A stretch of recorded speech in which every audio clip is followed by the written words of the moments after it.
আসলে এখানে আসার আগে আমি টিভিতে বা ইউটিউব চ্যানেলে যে প্রোগ্রেস দেখছি, এটা দেখে আমি ইন্টারেস্ট ফিল করছি আপনার এখানে আসার জন্য।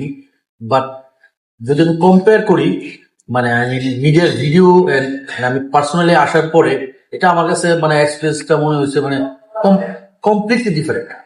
এবং আমি ঘুরে আসছি 3 ঘন্টা, অলরেডি 3 ঘন্টা হয়ে গেছে। কিভাবে হয়ে গেল এটা আমি এখন বুঝতে পারি না। আমরা কথা বলছিলাম এখন যে আমরা মানে এক জায়গায় বসে কথা বলে বলে 3-4 ঘন্টা সময় মানে শেষ করে দিলাম, বুঝিনি। আর খাবার মানে প্রত্যেকটা খাবারের মধ্যে আমি বলবো যে নবাবী বা জমিদারি একটা সিগনেচার ব্যাপার আছে, যেটা আমি অন্য কোথাও পাইনি নিঃসন্দেহে।